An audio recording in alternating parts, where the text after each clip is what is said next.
Welcome back to the EAM Crypto channel and to episode number 11 of the DeFi Weekly Recap. There is so much to cover as far as price action, charts. There was opportunities abound last week. It was a great this week. There was a great week for trading. I think that we are set up to have another very interesting week as far as trading and price action again this coming week. And truly exciting to see a little bit more liquidity come into the markets and give us more opportunities to make some very profitable trades. So again, guys, in this channel, I'm not a financial advisor, and everything I tell you is just my 2 cents and what I'm doing and how I am seeing the markets. But I did want to make something very, very clear. When I cover certain projects, especially in the DeFi space, guys, I'm not here to FUD any project or hurt anybody's feelings or anything like that. I'm just telling you how I'm seeing the charts and how I'm seeing it play out with the market and fundamentals and things of that nature. So if I don't speak positively enough about a project, sorry, I'm just trying to be transparent and unbiased as possible. So, and you know, I may say that it might be a bad time to get into a certain project. Doesn't mean I don't like that project or the team behind it. Just from looking at the charts, it may not be the best time. So as far as news this week, it's been a really weird week. What happened with the arrest of the Tornado Cash developer in Amsterdam was very troubling. I hate to see governments kind of take that route. But I think, you know, as we move towards more and more kind of regulation coming to crypto and that sort of stuff, we're going to hear all sorts of stuff. And unfortunately, some governments just don't make best decisions. And this morning was a weird day as well. I mean, Shiba Inu going up 30%. That's like a few $1 billion. That's not something to take lightly. So what's going on with the project? Who's investing all this money into Shiba and why? That's going to be really interesting to see as the news comes out as to what's going on there. But yeah, let's get into the charts, guys, because I think that there's going to be a lot of opportunities again this week, just like we had the previous week. All right, guys, so I wanted to start off with Magik. I haven't talked about Magik in months, and I think that it was a very important time to bring it up just because of the fact that we, I guess fortune smiled on us. Our Magik, the bags went crazy, right? As you can see here.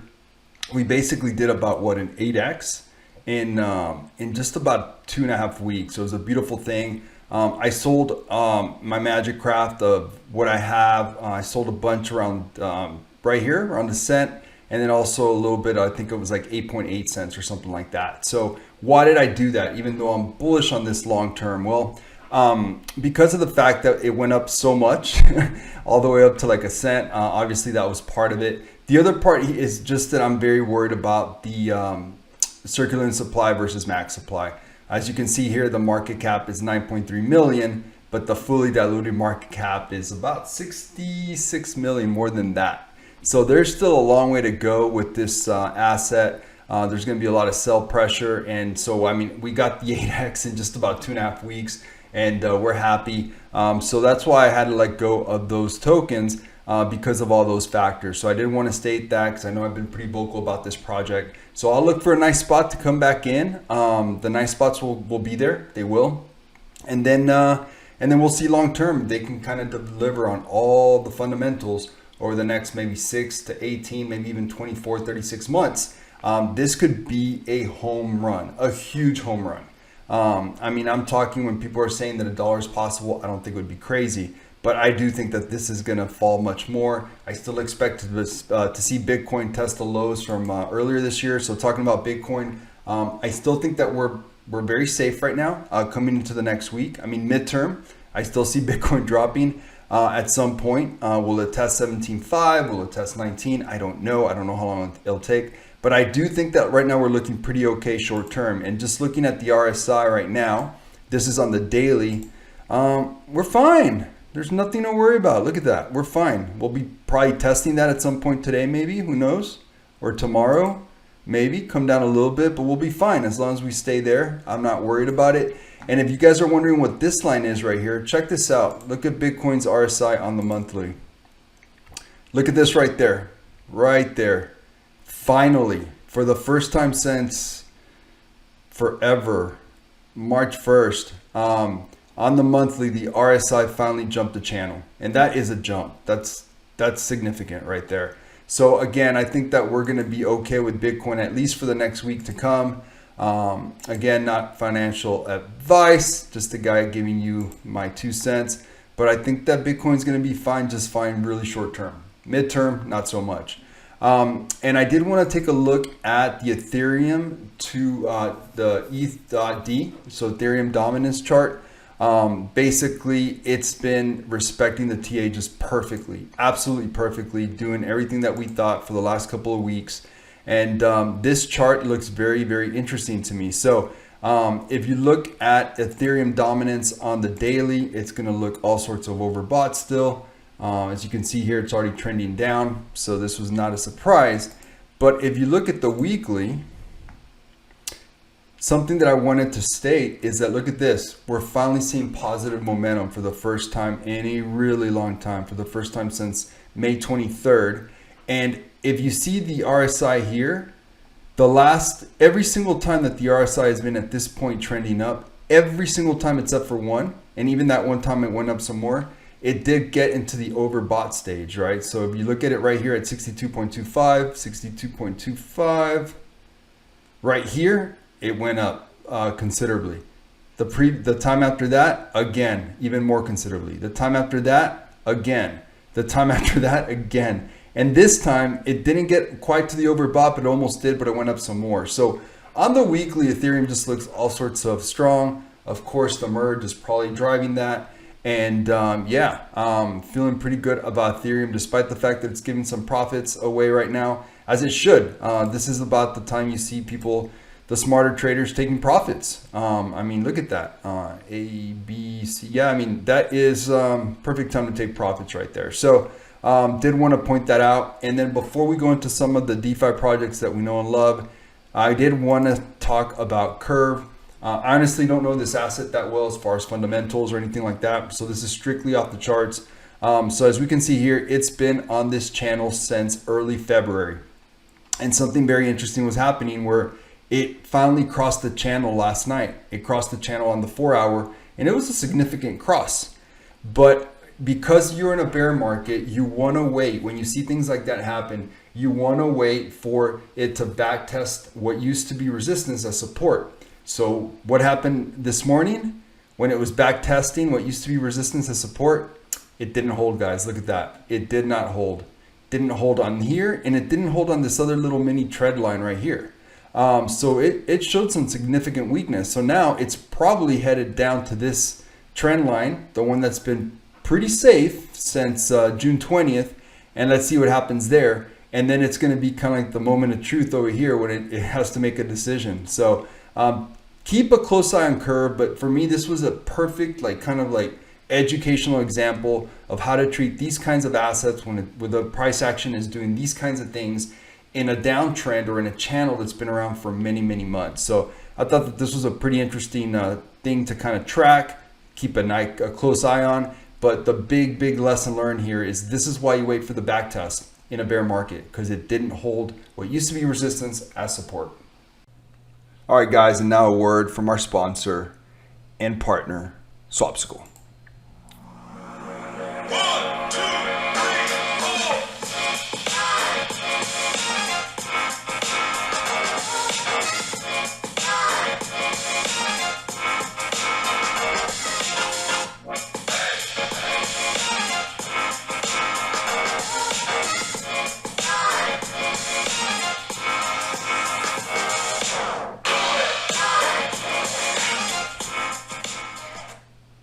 So definitely check out Swapsicle, guys. My absolute favorite DEX. You will not find a least expensive DEX than Swapsicle. And when you're trading and making all sorts of moves constantly, it just makes all the sense in the world to try to save as much as possible. So if you can find a DEX that you can trust, that's always innovating, this is a good one to go for.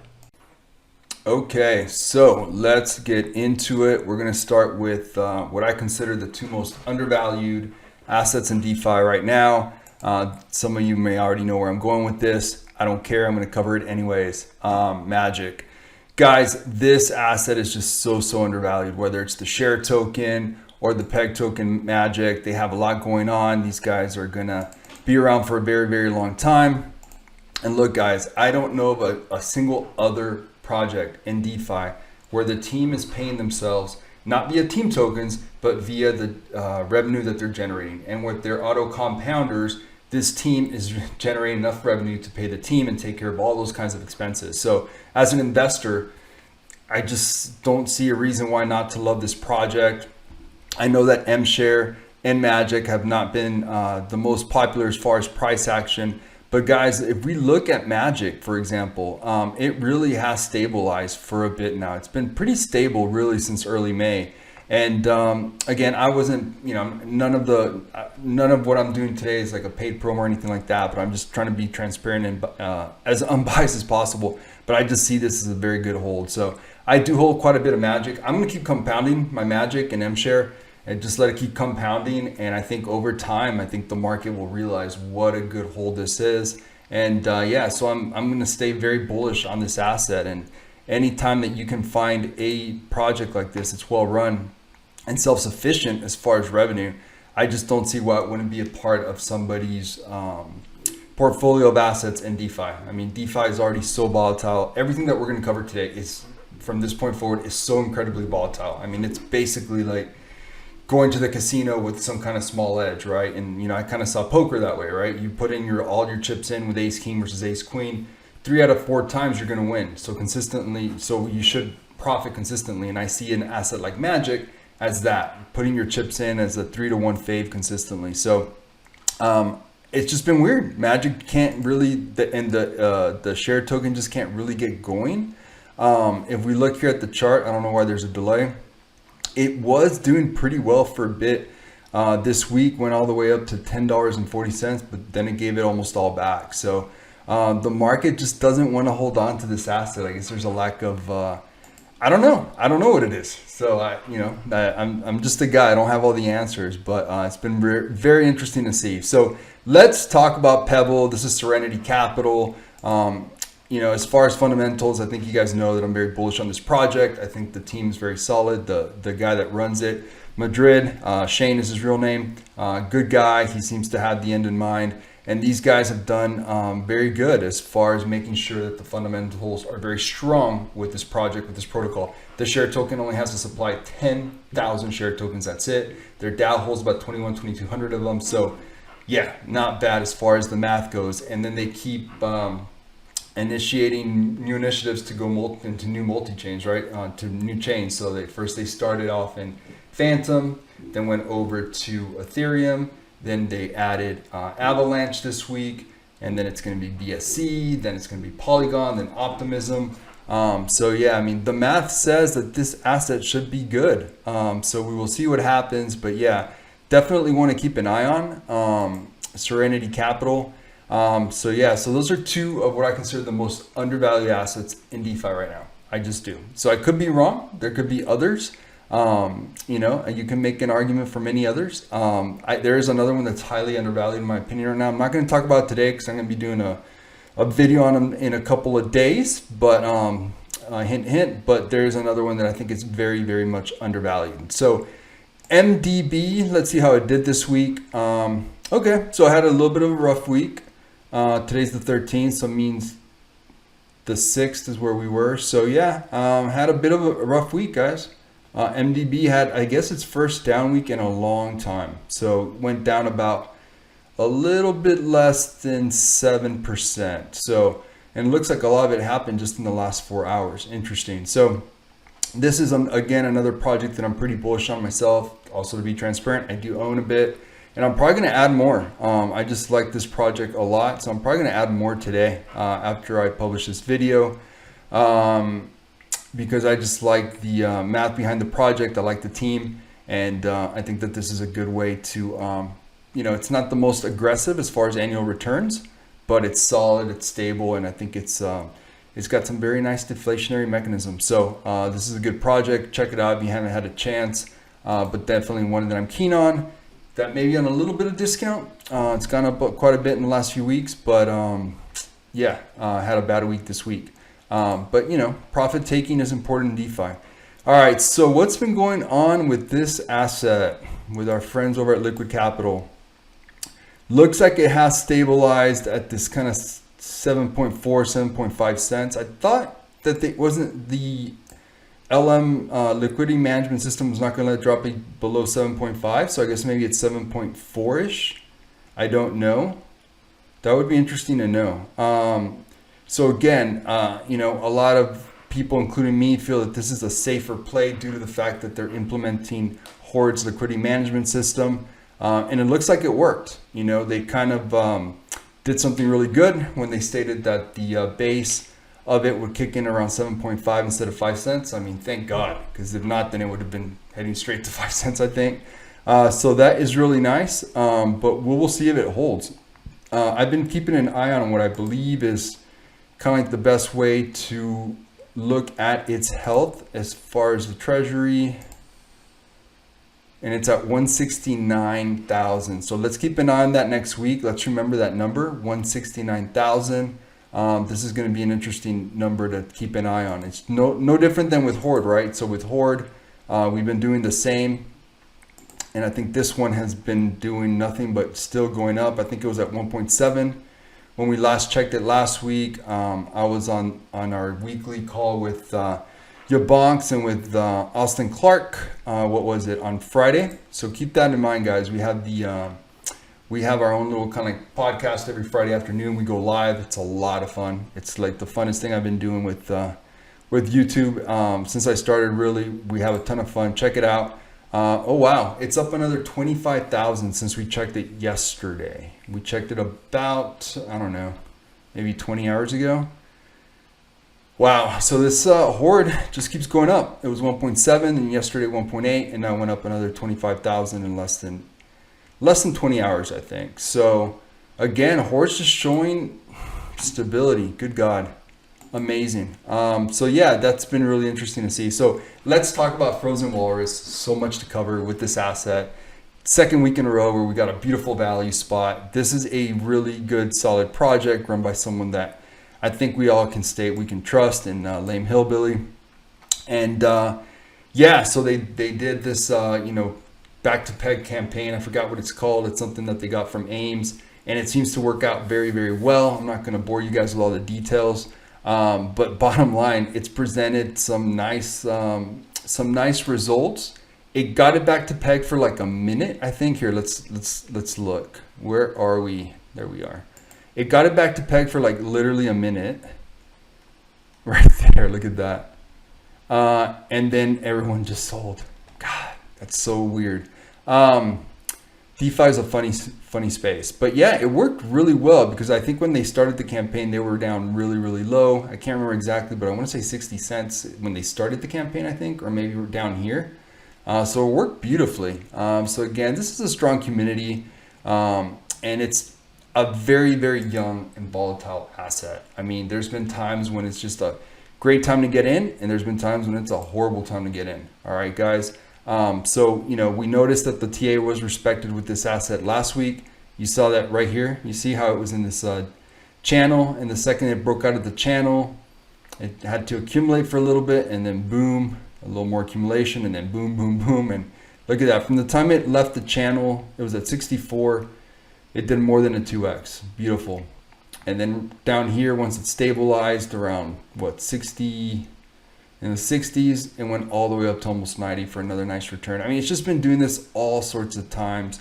Such a volatile young asset, but it's a strong community, strong project, and it just brings, it seems like it brings up a nice value spot weekly. So a little concerning right here, You see when this wick is bigger than the body, that's usually not a good sign. So the TA would state that this asset is probably going to experience a little bit more down before it stabilizes. Sorry, can't speak again today. Seems to be common with me where the second I start recording, I forget how to speak. We'll just blame it on the fact that English is not my first language. How's that? All right, so Astro, and I wanted to give another example of what I just stated. Okay, so we were on live again with your bonks and Austin Clark yesterday, and somehow we started talking about Astro. I think somebody watching had a question about Astro. And then we saw this, and I can't remember who was talking, but I kind of chimed in right away, and I was like, hey guys, just real quick, whenever the wick on a buy like this, on a big buy like this, is much bigger than the body, or even just bigger than the body, like 99% of the time, that means that you need to sell right then and there, because it's almost always a precursor that price action is going to go lower. And that is precisely what happened with 100 days. I'm not trying to speak ill 100 days. I like the team. I like Arsh.